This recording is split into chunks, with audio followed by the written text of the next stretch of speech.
Oke, Bapak Ibu Guru, ayo kita bahas tentang interaksi simbolik di kelas.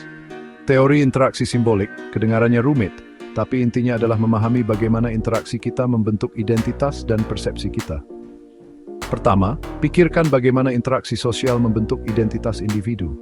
Di sekolah, identitas seorang siswa dipengaruhi oleh interaksinya dengan guru, teman sebaya, dan lingkungan sekolah.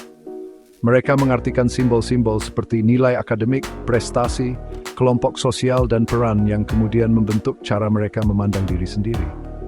Bayangkan misalnya seorang siswa yang aktif di OSIS dan selalu dapat nilai bagus, pasti dia akan melihat dirinya sebagai seorang pemimpin dan pintar.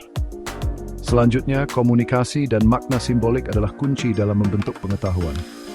Di kelas, setiap interaksi antara guru dan siswa melibatkan pemahaman simbol, bahasa, dan membangun pengetahuan bersama. Sebagai guru, Bapak Ibu adalah fasilitator yang membantu siswa memahami informasi melalui interaksi dan komunikasi di kelas. Seperti saat menjelaskan pelajaran sejarah, Bapak Ibu guru membantu siswa memaknai peristiwa masa lalu.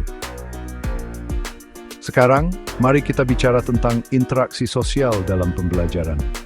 Menerapkan teori interaksi simbolik di sini dapat mendorong pembelajaran kolaboratif. Ketika siswa aktif terlibat satu sama lain dan dengan guru, mereka membangun pemahaman yang lebih baik. Contohnya, kerja kelompok, diskusi kelas, dan kegiatan pemecahan masalah, semuanya mendorong interaksi simbolik di kelas. Lalu ada dampak label dan stereotip. Teori interaksi simbolik mengajarkan kita bagaimana hal-hal ini dapat membentuk identitas sosial. Di sekolah, menyadari label dan stereotip negatif sangatlah penting. Sebagai pendidik, Bapak Ibu dapat membantu mencegah label yang merugikan dan mendorong identitas positif dan inklusif di antara siswa. Misalnya, jangan melabeli siswa sebagai nakal, tapi cari tahu penyebab perilaku mereka. Terakhir, mengelola konflik melalui interaksi simbolik. Ini tentang memahami perspektif masing-masing, menemukan titik temu, dan menyelesaikan konflik secara konstruktif. Komunikasi yang efektif, memahami pengalaman dan keyakinan simbolik, dan mengembangkan empati, semuanya berperan dalam proses ini. Misalnya, saat ada siswa bertengkar, bantu mereka untuk saling mendengarkan dan memahami sudut pandang masing-masing.